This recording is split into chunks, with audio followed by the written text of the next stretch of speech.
Hello and welcome, I'm Lomanis, the Amethyst Archer.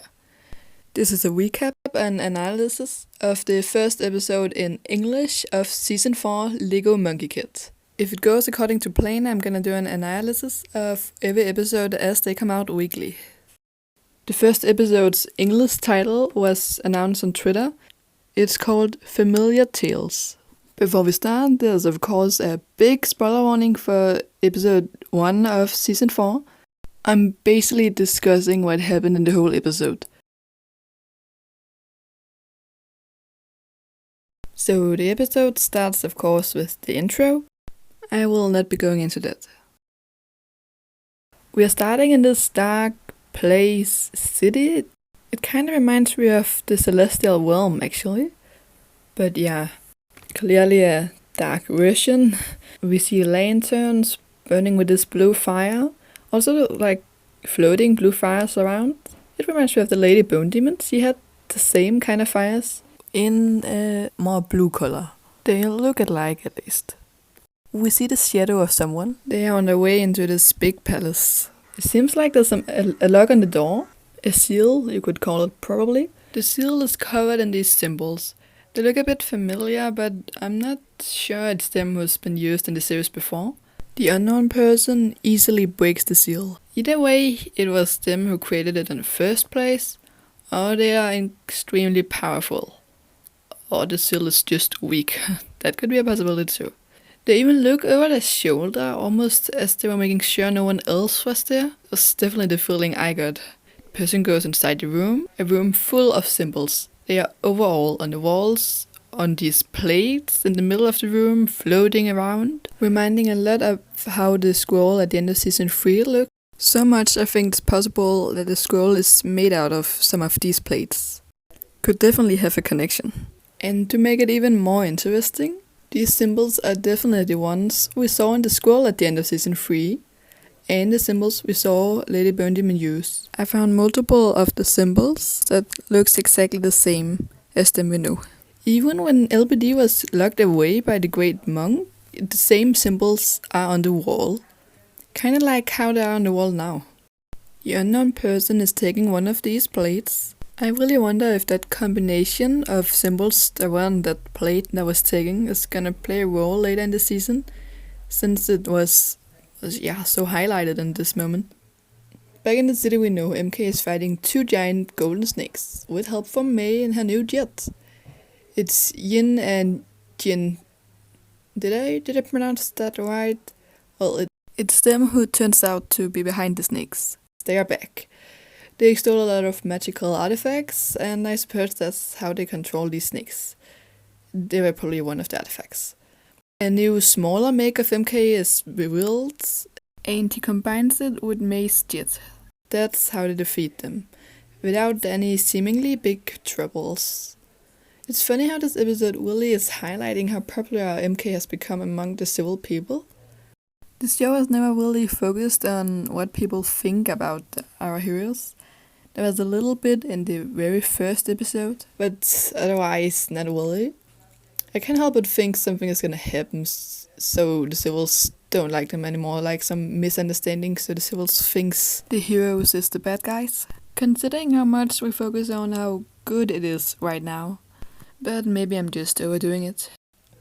But yeah, MK returns to Flowerfruit Mountain with all the artifacts. We see Monkey King. Monkey King is back. They are talking and it's revealed how LBD's last words is still bugging MK. How he thinks both DBK, Spider Queen and LBD was somehow all his fault. Even though Wukong points out that every one of those guys were people he rubbed the wrong way to begin with. And that he thinks MK May already has done more for this world than he ever has. But MK says that he would actually love the world to stay exactly as it is, forever. Where to Wukong replies, yeah well, forever is a long time, but trust me. I feel like this episode really is starting out pretty dark already, as MK said. But like, what if this is the point in our hero's journey where things get a little bit darker? And to make it worse, then this happens. MK, wait! Okay, so yeah, this time it was kinda MK's fault, But again, I feel like I can trace it back to Wukong, because yeah, Wukong, why was that scroll just laying around on the floor? Well, after MK accidentally, more or less, unlocked the scroll, the lighting gets darker and these demons, the ink demons, take shape into the demon Bull King. Then presents Iron Fang, then the Spider Queen.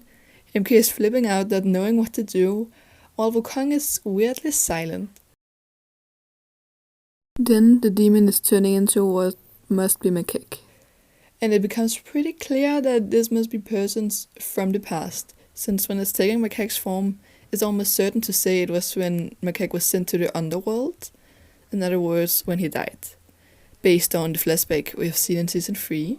Besides, Wukong also said, "It looks like the ghost of my past has finally caught up on me." The scroll must somehow be related to Wukong's past, specifically Wukong's past. I'm excited to find out how that happened. I like to see how the camera turned on Wukong right as the ink demon took Macaque's form. He really looks terrified. Even the little monkey next to him looks really worried. Could it be because the little monkeys knew Macaque too? Or are both of them and Wukong just overall terrified? Who knows? The ink demon is also taking other forms. Forms we already seen in the intro and on the posters. And not to forget Nisha's form too. All the persons we know Wukong knew in the past. We can even hear whispers with different voices, probably belonging to these persons.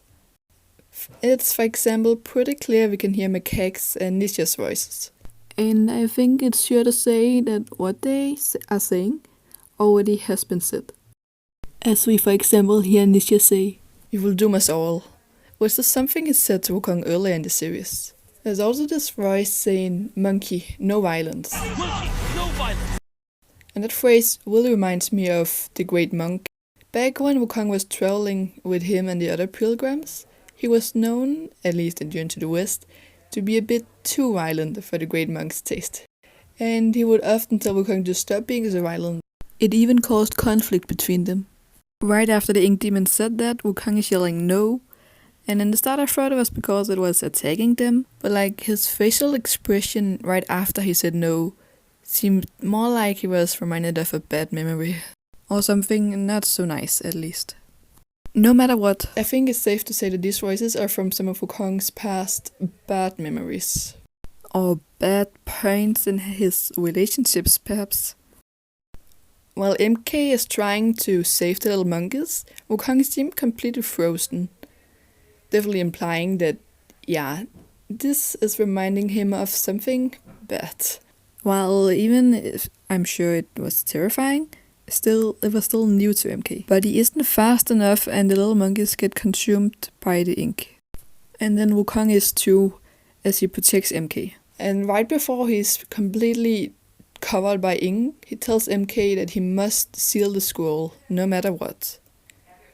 MK is frozen and he don't know how to seal the scroll. But it's too late and Wukong is disappearing into the ink and then into the scroll.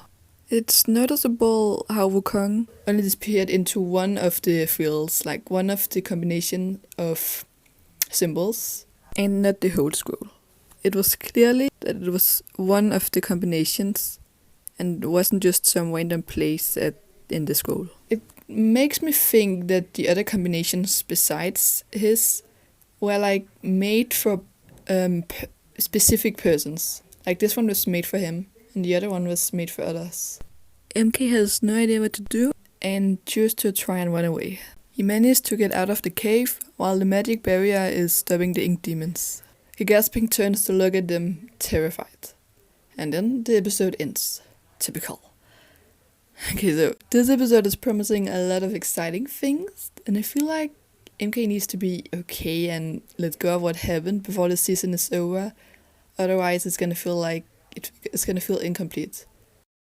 If anyone was in doubt about which characters the ink demons took, then it's definitely revealed in the postscript, where both Ink DBK, Ink LBD, Ink Macaque, and Ink Nisha is listed. An interesting factor Tong Shang Shang is also written in the credits, implying it was him we heard earlier.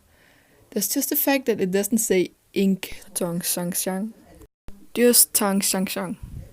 But this was the only case we could have heard him, right? Could it be because the ink demon never took his form, but still was Nisha's form when his voice was used? Some may say it was Tang's voice.